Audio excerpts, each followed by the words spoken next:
మనుషులను సృజించాలి.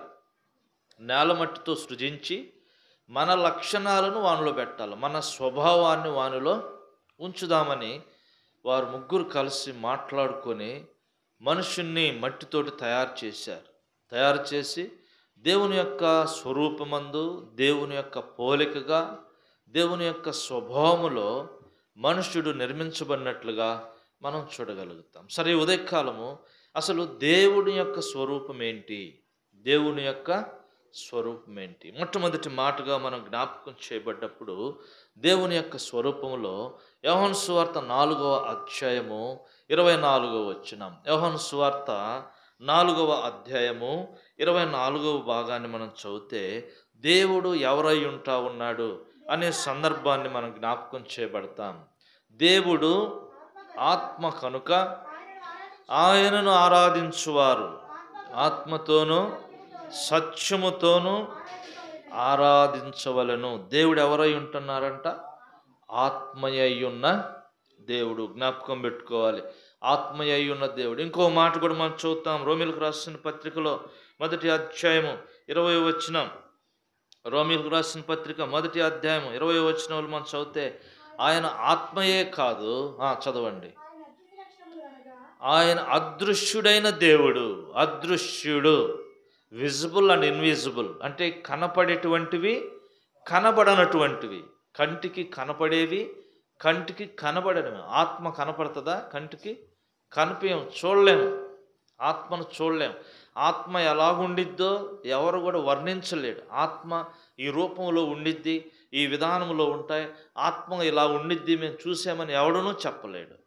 ఆత్మ అయి ఉన్నటువంటి దేవుడు, కంటికి కనబడనటువంటి దేవుడు, అదృశ్యుడైనటువంటి దేవుడు. అదృశ్యుడైన దేవుడు, ఆత్మ అయి ఉన్న దేవుడు, అదృశ్యుడై ఉన్నటువంటి దేవుడు. దేవుడు ఏమనగా ఆత్మస్వరూపి. ఆత్మస్వరూపి. క్లుప్తంగా చెప్తా ఉన్నాను, చాలా సంగతులు ఉన్నాయి, కానీ క్లుప్తంగా సింపుల్గా వెళ్దాం. ఆత్మస్వరూపి, అదృశ్యుడైన దేవుడు. ఈ దేవుడిని మనం చూడగలుగుతా వచ్చాం. ఎలాగ చూడగలుగుతా వచ్చాం? యోహాను సువార్త 1వ అధ్యాయం. యోహాను సువార్త 1వ అధ్యాయంలో దేవుని యొక్క వాక్యంలో మనం చూసినప్పుడు ఆ దేవుడు ఏం చేశాడంటే శరీరమును ధరించాడంట. శరీరమును ధరించాడు. 14వ వచనం. ఆ వాక్యము శరీరధారి అయి కృపాసత్య సంపూర్ణుడిగా మన మధ్యలో ఉండటానికి వచ్చాడు. ఏం ధరించాడంట? ఆత్మ శరీరాన్ని ధరించింది. ఇది అర్థం చేసుకోవాలి మీరు. ఆత్మ శరీరము లేనటువంటి ఆత్మ. ఆత్మకు శరీరం ఉండదు మనలాగా. అది ఎక్కడికంటే అక్కడికి వెళ్ళిపోద్ది. ఈ గోడలో నుంచి బయటకు వెళ్ళమంటే వెళ్ళిపోద్ది. కానీ నీవు నేను వెళ్ళలేం. ఎక్కడ కావాలంటే అక్కడ ప్రత్యక్షమవుతుంది.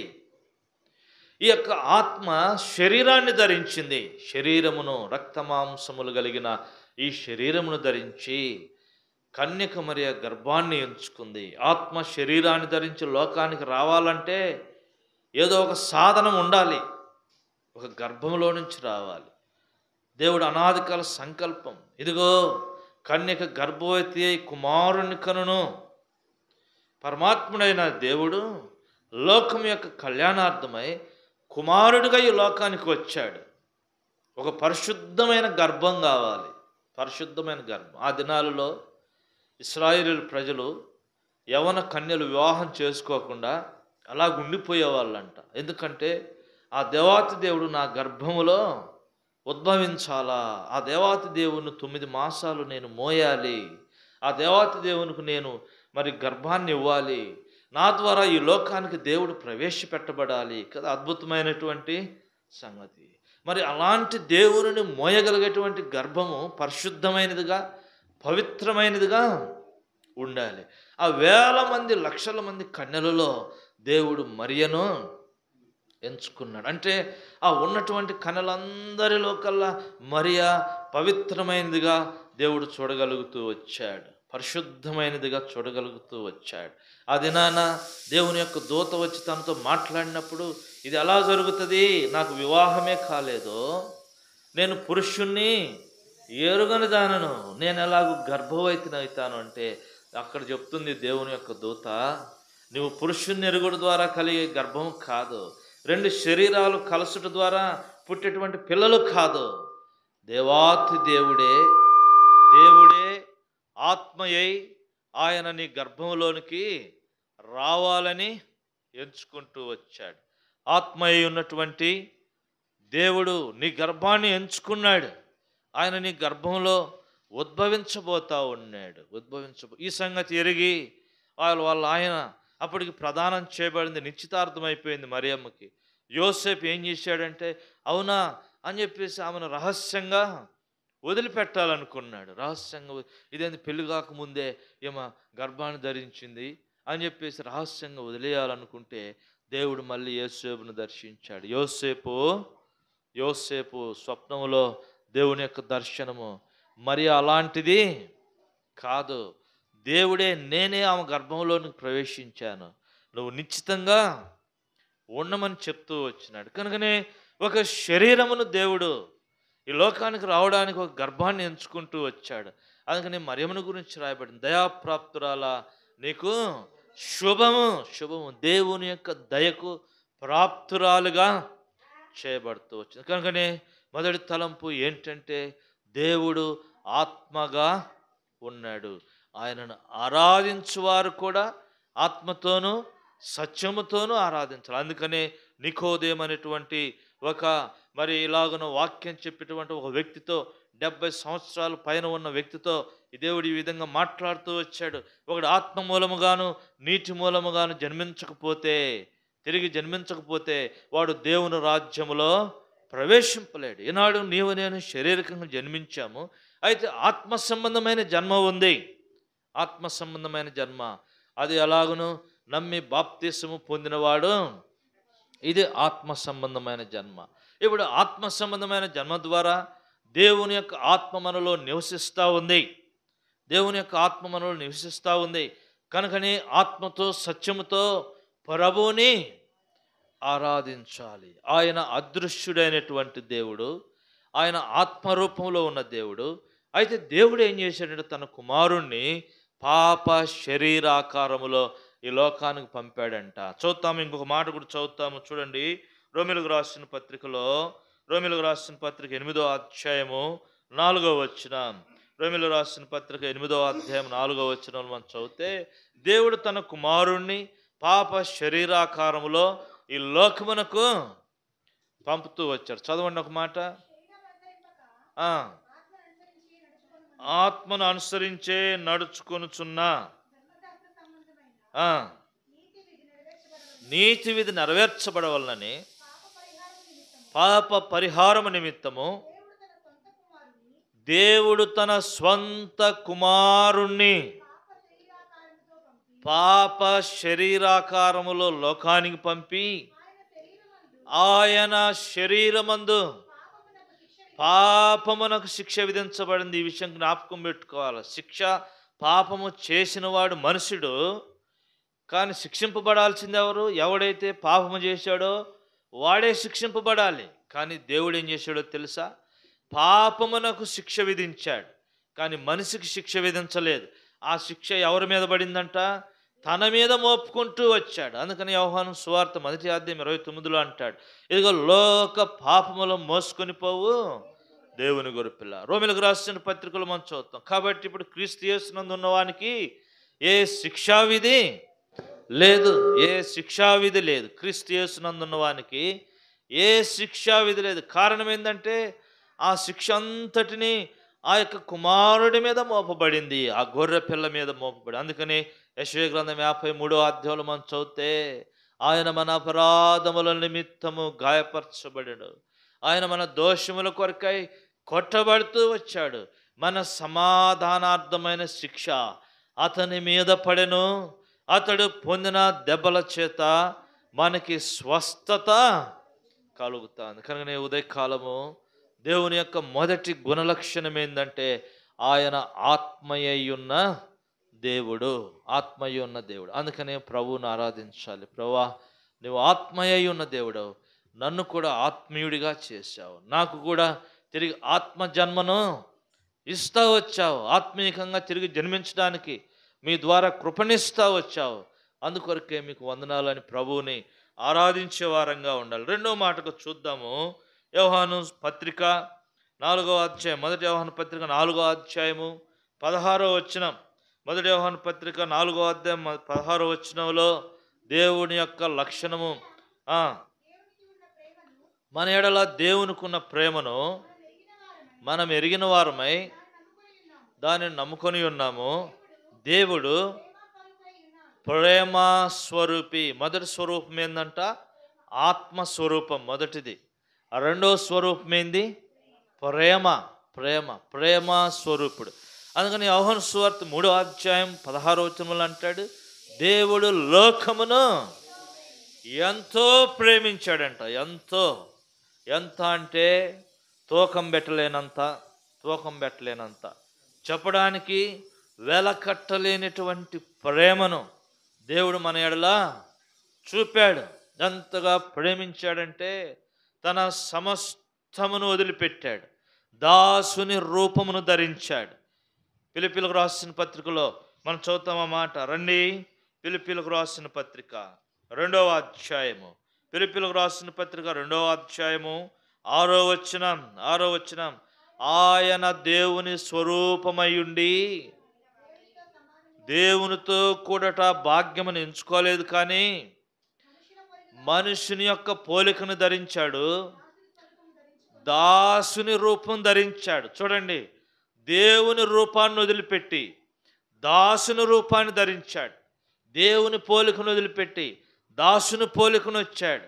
శిలువ మరణం పొందినంతగా రిక్తుడిగా చేయబడ్డాడు. విధేయత చూపాడు, శిలువకు వెళ్ళాడు.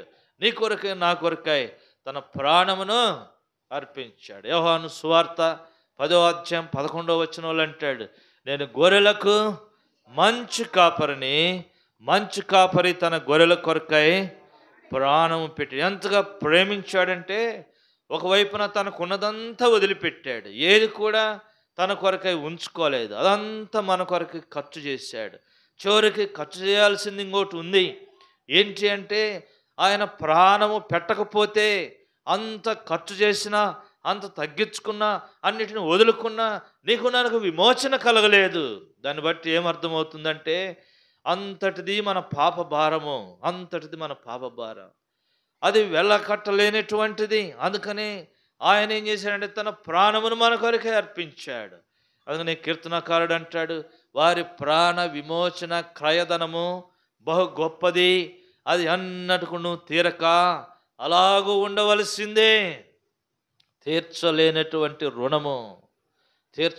రుణం. ఆయన తన ప్రాణమును మన కొరకే ఇచ్చి ప్రాణము లేని మనలను బ్రతికించాడు కదా.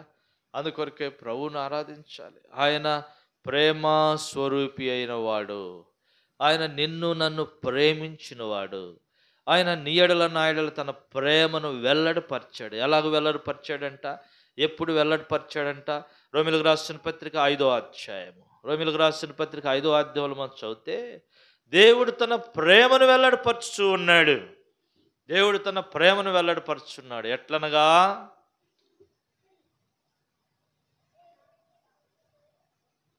చదువుతారా?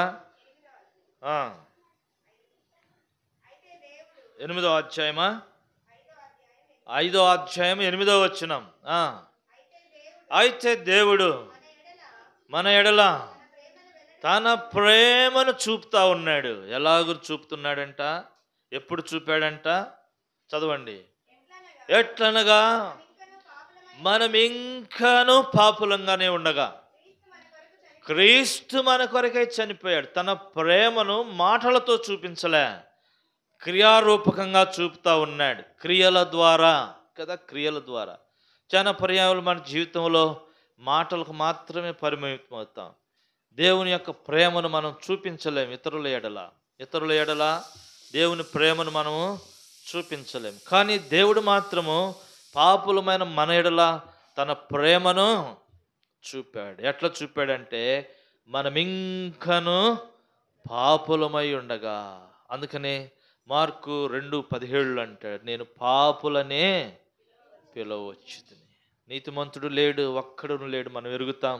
రోమా 3:11లో ఇదిగో మేలు చేయుచుండు వాడు భూమి మీద ఒక్కడైనను లేడు, ప్రసంగి గ్రంథములు అంటాడు. మరి కీర్తనాకారుడు మరి 14వ అధ్యాయంలో కూడా అంటాడు, దేవుడు లేడని బుద్ధిహీనుడు హృదయంలో అనుకుంటాడు, వాడు దుష్ట కార్యములు చేయవాడు, వాడు దేవుని ఎరిగిన వాడు కాడు, వాడు దేవుని వెతికిన వాడు కాడు. కనుకనే దేవుడు ప్రేమమైన ఉన్నాడు. నీ ఎడల నా ఎడల దేవుడు తన ప్రేమను చూపాడు. ఎలాగ చూపాడంటే తన ప్రాణమును మన కొరకే అప్పగించుట చేత. అందుకని ప్రాణ గ్రంథం 1వ అధ్యాయంలో మనం చదివితే 18వ వచనం ఆ ప్రాంతంలో అంటాడు, ఇదిగో ఇదిగో చదువుతారా, ఇదిగో నేను మృతుడనైతిని కానీ అంటాడు. చదవండి ప్రాణ గ్రంథం 1వ అధ్యాయము. ప్రాణ గ్రంథం 1వ అధ్యాయంలో మనం చదివితే, నేను మొదటివాడను కడపటివాడను జీవించువాడను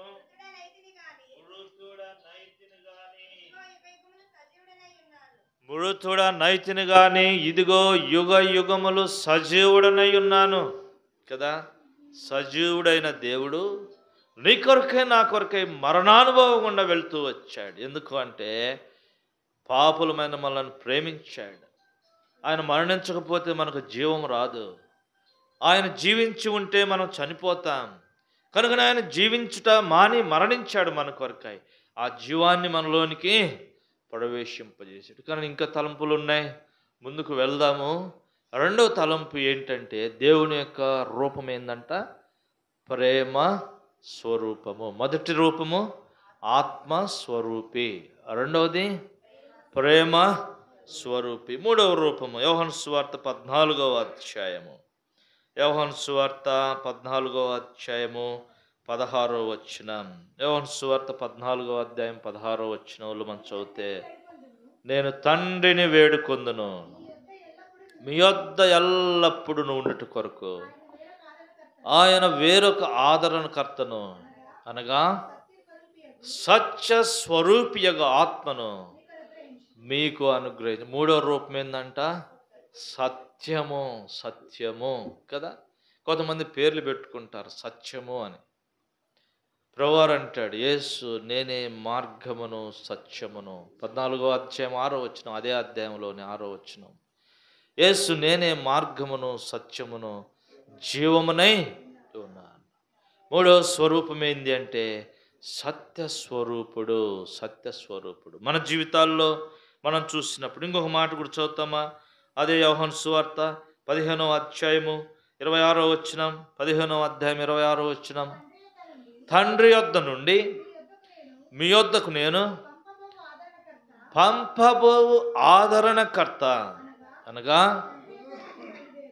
అనగా తండ్రి యొద్ద నుండి బయలుదేరు సత్య స్వరూపి అయిన ఆత్మ వచ్చినప్పుడు ఆయన నన్ను గూర్చి సాక్ష్యం ఇస్తూ ఉన్నాడు.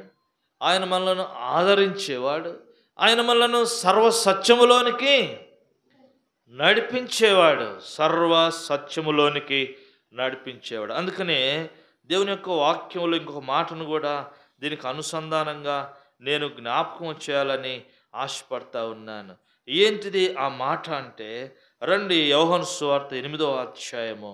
8వ అధ్యాయంలో మనం చదివితే ఇక్కడ మనం చూద్దాము 44వ వచనం. 8వ అధ్యాయం 44వ వచనం, మీరు మీ తండ్రి అపవాది సంబంధులు, మీ తండ్రి దురాశలను నెరవేర్చుకోరేవారు. మీరు ఆది నుండి వాడు నరహంతకుడై ఉండి సత్యమందు నిలిచిన వాడు కాడు, వాని యందు సత్యమే లేదు. మరి ఈయనెవరంట, దుష్టుని యందు నిలిచిన ప్రజలం. దుష్టుని యొక్క ఆశలను నెరవేర్చడానికి ముందుకు వచ్చినటువంటి వారు. మీరు మీ శరీరాశలను నెరవేర్చుకుందరు. మీరు పాపంలోనే ఉండి మరణించదరని దేవుని యొక్క వాక్యంలో ఉంది. ఒకప్పుడు సైతాను గురించి, దుష్టుని గురించి దేవుని యొక్క వాక్యం చెప్తుంది. ఇదిగో ఇంకొక మాట కూడా ఉంది. యోహాను సువార్త 17వ అధ్యాయంలో ఈ మాట మనం చదవచ్చు. ఏంటిది అంటే, ఇదిగో నేను వీరిని సత్యమందు ప్రతిష్ఠ చేయుచున్నాను అనే మాట. చదువుతారా మాట? యోహాను సువార్త 17వ అధ్యాయము 17వ అధ్యాయంలో మనం చదివితే, నేను వీరిని సత్యమందు 19వ వచనం, వారు సత్యమందు ప్రతిష్ఠ చేస్తున్నాను. చూడండి 16వ వచనం, నేను లోక సంబంధిని కానట్టు వారును లోక సంబంధులు కారు, సత్యమందు వారిని ప్రతిష్ఠ చేయము, నీ వాక్యమే. ఆయన సత్యవంతుడు, ఆయన వాక్యము సత్యము, ఆయన వాక్యం సత్యము. కనుక ఉదయకాలము ఒకప్పుడు మన జీవితంలో అసత్యములో ఉన్నాం. అప్పుడప్పుడు ఒక శ్లోకం చదువుతూ ఉంటారు, అస్తోమ సర్గమయ సమతోమ జ్యోతిర్గమయ మృత్యోంగా అమృతంగ. ఓ దేవా, నేను అసత్యములో ఉన్నాను, సత్యములోకి నడిపించు. ఓ దేవా, నేను చీకట్లో ఉన్నాను, వెలుగులోకి నడిపించు. ఓ దేవా, నేను మరణంలో ఉన్నాను, నన్ను జీవములోనికి నడిపించు, జీవములోనికి నడిపించు. కనుక నేను ఉదయకాలము మన జీవితంలో ఒకప్పుడు అసత్యములో ఉన్నటువంటి వారు, అసత్యానికి సంబంధించిన వాడు ఎవడంటే సాతాను, వాని సంబంధులంగా ఉంటూ వచ్చినాము. లోకములో శరీర సంబంధమైన ఆశలను నెరవేర్చుకుంటూ ఉన్నటువంటి ప్రజలంగా లోకంలో జీవిస్తూ ఉన్న మన కొరకాయ ఆయన మార్గముగా, సత్యముగా, జీవముగా ఈ లోకానికి వచ్చి తనలో మనలను ప్రతిష్ఠ చేశాడు. అందుకంటాడు, లోకములో నుంచి తన వారిని వేరుపరిచి తనలో ప్రతిష్ఠించుకుంటూ వచ్చినాడు. కానీ మూడవ సంగతి ఏం జ్ఞాపకం చేయబడుతుందంటే, ఆయన సత్య స్వరూపమును కలిగినవాడు. మొదటిది ఆత్మరూపమును కలిగినవాడు, రెండవది ప్రేమ అనే రూపముగా కలిగినటువంటి వాడు కదా. ప్రేమ అనేది ఎలాగుండిద్దో ఒకసారి గీయాలంటే, రూపాన్ని ఇవ్వాలంటే అది కుదిరే పరిస్థితి కాదు. ఇక ఈ ప్రేమ ఈ రూపంలో ఉండిద్దని మీరు ఎవరైనా చెప్పండి చూద్దాం. సత్యము ఈ రూపంలో ఉండిద్దని చెప్పండి చూద్దాం కదా. కానీ ఆయన చూపించగలుగుతూ వచ్చినాడు, ఆయన సత్య స్వరూపుడిగా. అందుకే అంటాడు, కృపా సత్య సంపూర్ణుడిగా మన మధ్యలో నివసిస్తూ వచ్చినాడు. కనుక నేను ఉదయకాలం ప్రభువుని ఆరాధిస్తాము. 4వ తలంపులోనికి వెళ్దాము. 4వ తలంపు, 1 కొరింథీయులకు రాసిన పత్రిక 2వ అధ్యాయం 8వ వచనం. కొరింథీయులకు రాసిన మొదటి పత్రిక 2వ అధ్యాయము 8వ వచనంలో 4వ తలంపును నేను జ్ఞాపకం చేస్తాను. అది లోకాధికారులలో ఎవడికని తెలియదు, అది వానికి తెలిసి ఉండిన ఎడల మహిమా స్వరూపియగు ప్రభువుని సిలువ వేయకపోదురు అంటాడు. చూడండి, 4వ స్వరూపం ఏందంట? మహిమా స్వరూపం. అందుకే అంటాడు, దేవునితో కూడా ఉండేటువంటి భాగ్యమని ఎంచుకోలేదంట. ఆయన తన మహిమను మన కొరకే విడిచిపెట్టాడు. తన మహిమను విడిచిపెట్టి మహిమ లేనివాడిగా, రిక్తుడిగా ఈ లోకానికి వచ్చాడు. మహిమా స్వరూపి యొక్క తండ్రిని వారు ఏం చేశారంట? సిలువ వేశారు. ఇదిగో దుష్టుడు శ్రమల పాలు చేసి ఆయనను చంపుతూ వచ్చాడు. వారు ఎరుగకయే మహిమాస్వరూపి యొక్క తండ్రిని మీరు సిలువ వేసితిరి. అయితే దేవుడు ఆయనను మృతులలో నుండి బయటకు తెచ్చాడు. మరణ వేదనలు ఆయనను బంధించి ఉంచుట అసాధ్యము అని దేవుని యొక్క వాక్యంలో మనము చూడగలుగుతాం. ఎలాగ చేస్తూ వచ్చారంటే, వారు ఎరుగక చేశారు. పౌలు అంటాడు, నేను ఎరుగక చేశాను గనుక దేవుడు నన్ను ఏం చేశాడంట? కనికరించాడు. కనుక నేను ఉదయకాలము ఆయన యొక్క మహిమను మనకిచ్చాడు. ఎలాగిచ్చాడు ఆయన యొక్క మహిమను? ఏ భేదమును లేదు. అందరూ పాపం చేసి దేవుడిచ్చు మహిమను పోగొట్టుకున్నారు. పొందలేకపోయినారంట. ఉద్దేశం ఏంది? పొందుకోలేకపోయినారంటే, సంపాదించుకోలేకపోయినారంటే పోగొట్టుకున్నారనే అర్థం. ఏదన్నా ఒక ఆస్తి ఉంది, దాన్ని నిలబెట్టుకోలేకపోయినాడంటే దాని అర్థమైంది? దాన్ని పోగొట్టుకున్నాడనే కదా. నిలబెట్టుకోలేకపోయినాడంటే పోగొట్టుకున్నాడని. దేవుని యొక్క మహిమను పోగొట్టుకున్నాం. అయితే దేవుని యొక్క వాక్యములో, ఇదిగో రోమీయులకు రాసిన పత్రికలో మనం చదివితే, దేవుని యొక్క ప్రేమను గురించి మరొకసారి మళ్ళా మనం జ్ఞాపకం చేయబడతాం. రండి, రోమీలకు రాసిన పత్రిక 5వ అధ్యాయము. 5వ అధ్యాయంలో మనకు వెళ్తే ఇక్కడ అంటాడు చూడండి, 17వ వచనంలో, మరణము ఒకని అపరాధం వలన వచ్చినదై ఆ ఒకని ద్వారానే ఏలిన యెడల కృపాబాహుల్యము నీతి దానమును పొందువారు జీవము గలవారై మరి నిశ్చయముగా యేసుక్రీస్తును ఒకని ద్వారానే ఏలుదురు. కనుకనే ఇక్కడ దేవుని యొక్క వాక్యములో పోగొట్టుకున్నటువంటి ఆ మహిమ క్రీస్తు ద్వారా తిరిగి మనకి అనుగ్రహించబడుతూ వచ్చింది. యోహాను సువార్తలో కూడా 1వ అధ్యాయంలో ఈ మాట రాయబడింది. చదువుతారా? యోహాను సువార్త 1వ అధ్యాయము. యోహాను సువార్త 1వ అధ్యాయము. ఈ 1వ అధ్యాయములో ఈ మాటను మనం చూడగలుగుతాం. చదువుతామా? రండి. యోహాను సువార్త 1వ అధ్యాయములో మరి 15వ వచనం కింద భాగాల్లో మనం చదివితే 16వ వచనం చదువుతాం. ఆయన పరిపూర్ణతలో నుండి మనమందరము కృప వెంబడి కృపను పొందితిమి. ఆయన పరిపూర్ణతలో నుంచి మనము కృప వెంబడి కృపను పొందుతూ వచ్చాం. కనుకనే ఆయన ప్రేమ స్వరూపుడుగా, ఆయన మహిమా స్వరూపుడిగా మనకి కనపడతా ఉన్నాడు. ఆయన తన మహిమను మనకి అనుగ్రహించిన వాడిగా కనపడతా ఉన్నాడు. చదువుతారు ఇంకొక మాట, ఎఫెసీయులకు రాసిన పత్రికలో 1వ అధ్యాయము 19వ వచనం. ఎఫెసీయులకు రాసిన పత్రిక 1వ అధ్యాయము 19వ వచనం. ఎఫెసీయులకు రాసిన పత్రిక 1వ అధ్యాయము 19వ వచనంలో మనం చదివితే, ఇక్కడ మనం చదువుతూ వస్తే ఈ భాగంలో చూడండి, ఈ భాగం మధ్య భాగంలో మన ప్రభు అయిన యేసుక్రీస్తు యొక్క దేవుడైన మహిమాస్వరూపియగు తండ్రి, మహిమాస్వరూపియగు తండ్రి పోగొట్టుకున్న మహిమను యేసుక్రీస్తు ద్వారా, కుమారుని ద్వారా తిరిగి మనం పొందగలుగుతూ వచ్చాం. అందుకే ప్రభువుని ఆరాధించాలి. మొదటిది ఆత్మరూపము, రెండవది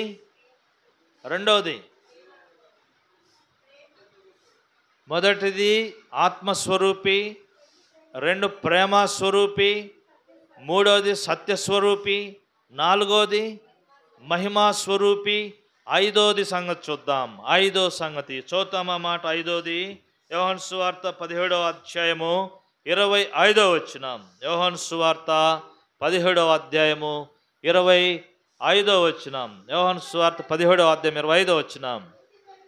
నీతి స్వరూపుడగు తండ్రి. ఏ రూపం అంట ఇది? నీతి స్వరూపం ఆయనది. నీతి స్వరూపం. మనం ఎవరమంట? అనీతిమంతులం. ఇదిగో పేతురు రాసిన 1వ పత్రిక 3వ అధ్యాయం 17వ వచనంలో అంటాడు, అనీతిమంతులను దేవుని యొద్దకు తీసుకురావడానికి నీతిమంతుడైన దేవుడు కలవరి శిలువలో బలియాగముగా చేయబడుతూ వచ్చాడు. రోమా 3:11 అంటాడు, నీతిమంతుడు లేడు, ఒక్కడును లేడు. నీతిమంతుడు లేడు, ఒక్కడును లేడు. అందుకని యోహాను పత్రిక 1వ అధ్యాయంలో మన పాపములు మనం ఒప్పుకునే యెడల ఆయన నమ్మదగినవాడు, నీతిమంతుడు గనుక యేసు రక్తము ప్రతి పాపమును కడిగి మనలను పవిత్రులనుగా చేస్తా ఉంది. కనుక 5వ రూపము ఆయన నీతి రూపము, నీతి స్వరూపుడగు తండ్రి. అనీతిమంతులైన మనలను నీతిమంతులుగా చేశాడు. రోమా 5:1 అంటాడు, కాబట్టి విశ్వాసము ద్వారా ఆయన యొక్క రక్తము ద్వారా ఇప్పుడు క్రీస్తు యేసునందు మనలను ఉచితముగా నీతిమంతులనుగా చేశాడు. ఉచితంగానే మనము నీతిమంతులంగా చేయబడుతూ వచ్చాం. ఈ నీతి ఇదిగో దాన ధర్మముల వల్ల, పుణ్యకార్యముల వల్ల వచ్చింది కాదు, కానీ దేవాతి దేవుడే తన రక్తములో మన పాపములు కడుగుట ద్వారా మనము నీతిమంతులముగా చేయబడ్డాం. ఇదిగో దేవుడు ఆయనను మృతుల్లో నుండి ఇదిగో లేపినని మన హృదయంలో విశ్వసించుడు ద్వారా, మన నోటితో ఒప్పుకొనుడు ద్వారా మనము నీతిమంతులముగా చేయబడుతూ వచ్చాం. అందుకొరకే ప్రభువుని ఆరాధించాలి. 5వ రూపం ఏంటంటే ఆయన నీతి స్వరూపుడగు ఈ తండ్రిని లోకం ఎరగలేదు. కానీ నీవు నేను ఎరగేటట్లు ప్రభు కృపనిచ్చాడు. నీ నా మనోనేత్రాలు తెరవబడ్డాయి. ఆయనను ఎరుగటానికి ప్రభు కృపనిచ్చాడు. ఇదిగో యోహాను సువార్త 17వ అధ్యాయం 3వ వచనంలో అంటాడు ఈ మాట, నీవు పంపిన క్రీస్తుని ఎరుగుటయే నిత్య జీవము, నిన్ను ఎరుగుటయే నిత్య జీవము. యోహాను సువార్త 10వ అధ్యాయంలో రాయబడింది, నా గొర్రెలు నా స్వరమును వినును, నా గొర్రెలు నా స్వరమును ఎరుగుతాయి. ఇదిగో మోషేను గురించి అంట, ఇదిగో నన్ను ఎరిగినటువంటి వాడు మోషే, నన్ను ఎరిగినవాడు, దేవునిని ముఖాముఖిగా ఎరిగిన వాడైన మోషే వంటి వాడు ఎవడును లేడు. ఈనాడు ప్రభువుని ఎరుగుట. అలాగనే కీర్తనకారుడు అంటాడు, యెహోవా ఉత్తముడని రుచి చూచి ఎరిగితిని. రుచి చూచి ఎరిగినాం, లోకం ఎరగలేదు ఆయన్ని. నీవు నేను ఎరిగే భాగ్యాన్ని ప్రభు మనకి ఇచ్చాడు, మన మనోనేత్రాలను తెరిచాడు. ఆ మహిమ ప్రకాశం మన మీద ప్రకాశింపబడింది. ఆ మహిమా స్వరూపుడగు ఆ దేవుడు మనలో నీతిమంతులుగా మార్చాడు. ఆ నీతి అనే మరి స్వరూపాన్ని మనకు అనుగ్రహిస్తూ వచ్చినాడు. అందుకని ఎఫెసీయులకు రాసిన పత్రిక 6వ అధ్యాయంలో అంటాడు, నీతి అనే మైమరుపును మనకి అనుగ్రహిస్తూ వచ్చినాడు. కవచాలను గురించి మాట్లాడుతూ ఆ మాట, నీతిని మనకు మైమరుపుగా అనుగ్రహిస్తూ వచ్చిన. ఏ నీతి ఇది? లోక సంబంధమైన నీతి కాదు, దేవుని సంబంధమైన నీతి, దైవ సంబంధమైనటువంటి నీతిని గురించి దేవుని యొక్క వాక్యము మరి మనము జ్ఞాపకం చేయబడతా ఉంది. చూద్దాం ఒక మాట రండి. రోమీయులకు రాసిన పత్రికలో 5వ అధ్యాయము 18వ వచనములో జీవప్రదమైన నీతి, జీవప్రదమైన నీతి, జీవింపజేసేటువంటి నీతి, లోక సంబంధమైన నీతి మనలను మరణము నుంచి తప్పించదు. ఏంటిది లోక సంబంధమైన నీతి? దాన ధర్మాలు, పుణ్యకార్యములు, జపములు, తపములు, ఉపవాసము, కాయ కర్పూరాలు, ఇది లోక సంబంధమైన నీతి. కానీ వీటి ద్వారా మనుషుడికి విమోచనము కలగలేదు. రోమా 5:18 అంటాడు, జీవప్రదమైన నీతిని దేవుడు మనకి ఇచ్చినాడు. ఆ నీతిమంతుడైన ఆ దేవుడే, ఆ నీతిమంతుడైన ఆ దేవుడే తన నీతిని మన మీద ఆరోపించి మనలను నీతిమంతులనుగా మారుస్తూ వచ్చినాడు. అనీతిమంతులం, దేవునికి దూరమైన ప్రజలం, లోక సంబంధమైన నీతిని నెరవేర్చేవారం, దురాశల చేత ఉన్నటువంటి మనలను దేవుడు నీతిమంతులనుగా చేశాడు. అందుకొరకే ప్రభువుని ఆరాధించాలి.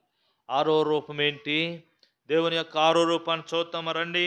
ఇదిగో రోమీయులకు రాసిన పత్రిక 2వ అధ్యాయము 19వ వచనం. రోమీయులకు రాసిన పత్రిక 2వ అధ్యాయము 19వ వచనంలో చదివితే, జ్ఞాన సత్య జ్ఞాన రూపము, జ్ఞాన రూపం. 6వ రూపం ఏంటంట? దేవుని యొక్క రూపం జ్ఞానం, జ్ఞానం. అందుకనే 11వ అధ్యాయంలో రోమీయుల్లోనే 11వ అధ్యాయం 13వ వచనంలో అంటాడు, ఆహా దేవుని యొక్క బుద్ధి జ్ఞాన సర్వ సంపదలు, దేవుని యొక్క బుద్ధి జ్ఞాన బాహుల్యం ఎంత గొప్పది, ఎంత గొప్పది కదా. ఆయన రూపం ఏంటంటే జ్ఞానము. జ్ఞానము అంటే ఇందులో 2 రూపాలు దాగి ఉన్నాయి. జ్ఞానం అనగానే సామెతల్లో సొలొమోను అంటాడు, యెహోవా యందు భయభక్తులు కలిగి ఉండటమే జ్ఞానము. యెహోవా యందు భయభక్తులు కలిగి చెడుతనానికి దూరంగా ఉండటమే జ్ఞానం. చెడుతనానికి దూరంగా ఉండటమే జ్ఞానం. అంటే చెడుతనానికి దూరంగా ఉండటం జ్ఞానం అంటే పరిశుద్ధులంగా ఉండటం, పరిశుద్ధులంగా ఉండటం. ఇందులో రహస్యంగా దాగి ఉన్న సంగతి. అయితే దేవుని గురించినటువంటి జ్ఞానాన్ని కలిగి ఉండాలి. దేవుని గురించిన జ్ఞానం. యాకోబు రాసిన పత్రికలు అంటాడు, ఈ జ్ఞానం ఎక్కడి నుంచి వచ్చింది? లోక సంబంధమైన జ్ఞానం ఉంది, సాతాను జ్ఞానం ఉంది, సాతానుకు కూడా జ్ఞానం ఉంది. అది ఎంతో జ్ఞానం గలది. సాతాను లోక సంబంధములో దేవుని బిడ్డల కంటే ఎక్కువ యుక్తిపరిది, ఎక్కువ జ్ఞానం కలిగింది. దేవుని యొక్క సృష్టిని తన జ్ఞానం చేత చెడిపివేసింది. అర్థమవుతా ఉందా? కొన్నిసార్లు మనమే జ్ఞానవంతులు అనుకుంటాం, కానీ మనకంటే జ్ఞానం కలిగింది సాతాను, దానికంటే జ్ఞానము కలిగిన వాడు దేవుడు. కనుకనే ఆయన జ్ఞాన స్వరూపి. బుద్ధి జ్ఞాన సర్వ సంపదలు ఆయనలో గుప్తమై ఉన్నాయి. గుప్తమై ఉంటే దాచబడినవిగా ఉన్నాయి. యెషయా గ్రంథములు అంటాడు, ఆయన లెస్సైన జ్ఞానమును అనుగ్రహించు దేవుడు. ఈ జ్ఞానము పరిశుద్ధమైనది, పవిత్రమైనది, పరలోకము నుండి వచ్చినటువంటి జ్ఞానం. చదువుతారా మాట? యాకోబు రాసిన పత్రికలో ఆ మాట మనం చదవచ్చు. పైనుండి వచ్చు జ్ఞానము, పైనుండి వచ్చు జ్ఞానం. కనుకనే ఆరవదిగా ఈయన ఏ రూపాన్ని కలిగి ఉన్నాడంటే జ్ఞానము అనే రూపాన్ని కలిగి ఉన్నాడు. ఒకప్పుడు దేవుణ్ణి ఎరిగే జ్ఞానము మనకు లేదు. దేవుణ్ణి ఎరిగేటువంటి జ్ఞానం మనకు లేదు. దేవుని తెలుసుకోలేకపోయినా వెర్రివారంగా ఉంటూ వచ్చినాం కదా. ఈ మాట ముందు ఈ మాట చదవండి యాకోబు రాసిన పత్రికలో. అయితే పైనుండి వచ్చు జ్ఞానం మొట్టమొదట పవిత్రమైనది, తరువాత సమాధానకరమైంది, మృదువైంది, సులభముగా లోబడినది. చాలు, పైనుండి వచ్చు జ్ఞానం, పైనుండి వచ్చు జ్ఞానం. కానీ జ్ఞానము ఏమి లోకానికి ఇష్టం లేదు, లోక సంబంధమైన జ్ఞానమే. ఇదిగో నశించిపోయేటువంటి జ్ఞానాన్నే మనుషుడు ప్రేమిస్తూ వచ్చినాడు. ఇంకో మాట కూడా నేను మీకు జ్ఞాపకం చేయాలనుకుంటున్నాను.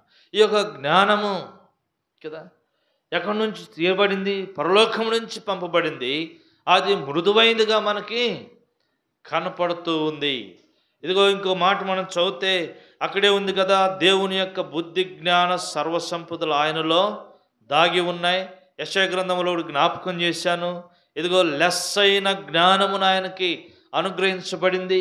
యాకోబే అంటాడు, ఎవడైనను జ్ఞానము కొదువుగా ఉన్న ఎడల వాడు దేవునిని అడగవలను. ఆయన ఎవరిని గద్దింపక ధారాళముగా అంటూ దేవుని గురించిన జ్ఞానము కొందరికి లేదు అంటాడు. దేవుని గురించిన జ్ఞానం చదువుతారా? ఒక మాటను మీకు జ్ఞాపకం చేయాలని నేను ఆశపడతాను. కొరింథీయులకు రాసిన పత్రికలో మొదటి అధ్యాయము, కొరింథీయులకు రాసిన మొదటి పత్రికలో మనం చదివితే ఇక్కడ ఒక మాట నాకు జ్ఞాపకం చేయబడతా ఉంది. చూడండి, మొదటి అధ్యాయంలో మనం చదివితే 18వ వచనం, సిలువను గూర్చిన వార్త నశించిన వారికి వెర్రితనముగా ఉంటే రక్షింపబడుతున్న మనకు దేవుని శక్తి అయింది. ఇందు విషయమై జ్ఞానుల జ్ఞానము నాశనము చేతును, వివేకుల వివేకమును శూన్యపరుతును అని రాయబడింది. జ్ఞాని ఏమాయను, శాస్త్రి ఏమాయను, ఈ లోకపు తర్కవాది ఏమాయను, ఈ లోక జ్ఞానమును దేవుడు వెర్రితనముగా చేసి ఉన్నాడు. దేవుని జ్ఞానానుసారముగా లోకము తన జ్ఞానము చేత దేవుని ఎరుగకుండినందునను స్వార్థన ప్రకటన వెర్రితనము చేత నమ్మువారిని రక్షించుట దేవుని దయాపూర్వక సంకల్పం. లోకము తన జ్ఞానము చేత దేవుణ్ణి ఎరక్కపోయిందంట. దేవుని జ్ఞానము మనుషుడికి వెర్రితనంగా ఉంది ఈ దినాల్లో. అయితే ఎవరైతే ఆయన దేవుడుని నమ్మారో వారిని రక్షించుట దేవుని దయాపూర్వక సంకల్పం. అందుకే కింద వచనాలకు వచ్చినప్పుడు 26వ వచనంలో లోకములో ఉన్న జ్ఞానులను సిగ్గుపరచడానికి దేవుడు ఏం చేశాడంట? వెర్రివారినైన మనలను చదవండి. 29వ వచనం మధ్య భాగములో, ఇదిగో ఎవడును దేవుని ఎదుట అతిశయింపుకున్నట్లు జ్ఞానులను సిగ్గుపరచుటకు లోకమందుండు వెర్రివారిని దేవుడు ఏర్పరచుకున్నాడు కదా. ఎవరిని ఏర్పరచుకున్నాడంట దేవుడు? ఎవరిని ఏర్పరచుకున్నాడంట? వెర్రివారిని ఏర్పరచుకున్నాడు కదా, మనల్ని ఏర్పరచుకున్నాడు. కానీ ఇది ఆరవ తలంపు ఏంటంటే ఆయన జ్ఞానస్వరూపి. ఎప్పుడు ఏర్పరచుకున్నాడు? జగత్ పునాది వేయబడకు, ఈ సృష్టికే పునాది లేనప్పుడు కదా, ఈ భూమికి పునాది లేనప్పుడు. మనం ఆరాధనలోకి వెళ్దాం. ఏడవ తలంపు ఏంటంటే పరిశుద్ధతే ఆయన యొక్క రూపం. ఇందాక జ్ఞాపకం చేశాను కదా, ఇదిగో ఇందాకేం జ్ఞాపకం చేశాను? చెడుతనమునకు దూరంగా ఉండటము జ్ఞానం అని చెప్పారు. చెడుతనానికి దూరంగా ఉండటం జ్ఞానం. చూడండి, చెడుతనానికి దూరంగా ఉండటం జ్ఞానం. కనుకని చెడుతనం దూరంగా ఉండటం అంటే పరిశుద్ధతను కలిగి ఉండటం. కానీ పరిశుద్ధతే ఆయన యొక్క రూపముగా మనకు కనపడతా ఉంది. పరిశుద్ధత ఆయన యొక్క రూపం. లోపల లైట్ ఉంటుంది, తీసుకురా. పరిశుద్ధతే ఆయన యొక్క రూపముగా మనకి కనపడతా ఉంది. ఆయన పరిశుద్ధుడైన దేవుడు. అందుకంటాడు, నేను పరిశుద్ధుని కనుక మీరును పరిశుద్ధులై ఉండుడి. పరలోకంలో ఆరాధిస్తూ ఉన్నారంట. పరిశుద్ధుడు, పరిశుద్ధుడు, పరిశుద్ధుడు. ఆయన యొక్క రూపము పరిశుద్ధత. కొన్నిసార్లు మనుషులను చూసినప్పుడు ఏమర్థమవుతా ఉంటుందంటే, ఈడేంత పాడైపోయింది అంటే శుభ్రత ఉండదు, శుభ్రత ఉండదు. కనుకనే దేవుని యొక్క వాక్యం చెప్తుంది యెషయా గ్రంథములో 55వ అధ్యాయము 57వ అధ్యాయం 15వ వచనములో, మహాగణుడును మహోన్నతుడును పరిశుద్ధుడును నిత్య నివాసి అయిన వాడు చెప్పు సంగతులు. పరిశుద్ధుడైన వాడు, నిత్య నివాసి అయిన వాడు ఈ మాట చెప్తా ఉన్నాడు. నేను పరిశుద్ధుడైన ప్రకారం మీరును ఎలాగూ పరిశుద్ధులంగా చేయబడ్డాం. పరిశుద్ధత 4 విధానాల్లో మనకు వస్తుంది. పరిశుద్ధత 4 విధానాలు. మొదటిది అపోస్తుల కార్యములు 15వ అధ్యాయం 9వ వచనంలో, విశ్వాసం ద్వారా మనం పరిశుద్ధపరచబడతా ఉన్నాం. రెండవది తిమోతిలో రాసిన పత్రికలు మనం చదివాం. అది వాక్యము వలనను ప్రార్థన వలనను పరిశుద్ధపరచబడతాం. అంటే వాక్యమనే ఉదక స్నానం చేత, ఎఫెసీ 5:25 ప్రకారం వాక్యమనే ఉదక స్నానం చేత దేవుడు మనల్ని పరిశుద్ధపరిచాడు. ప్రార్థన ద్వారా దేవుడు మనల్ని పరిశుద్ధపరిచాడు. నాలుగవది యేసు రక్తము ప్రతి పాపమును కడిగిన వలన. ఇదిగో పేతురు రాసిన మొదటి పత్రిక 1వ అధ్యాయం 18వ వచనంలో అంటాడు, అమూల్యమైన నిర్దోషమైన నిష్కలంకమైన గొర్రెపిల్ల వంటి క్రీస్తు రక్తము ద్వారా మీరు విమోచింపబడతీరి అని మీరు ఎరుగరా. అమూల్యమైన రక్తం, నిర్దోషమైన రక్తం, నిష్కలంకమైన దేవుని రక్తము మన ప్రతి పాపమును కడుగుతా వచ్చింది. ఎలా కడుగుతా వచ్చిందని చల్లగా మనల్ని కడుగుతా వచ్చింది. పాపము లేని వారిగా మనల్ని కడుగుతా వచ్చింది. మనల్ని పరిశుద్ధులుగా చేస్తా వచ్చింది. ఇక్కడ పరలోకంలోకి వెళ్తే మన రూపం ఏమై ఉంటుంది? పరిశుద్ధతనే. పరిశుద్ధ దేవా, నీ మందిరానికి, నీకు, నీ ప్రజలకు పరిశుద్ధతే ఎన్నటికనే సరిపోయినది. పరిశుద్ధతే. అందుకొరకే ప్రభువుని ఆరాధించాం. దేవుని యొక్క 7 ఆత్మ సంబంధమైన రూపాలను జ్ఞాపకం చేయబడ్డాం. వాటిని బట్టి ప్రభువుని స్తుతించి ఆరాధించే ప్రజలంగా ఉంటాం. అటు కృప దేవుడు మనకి అనుగ్రహించును గాక.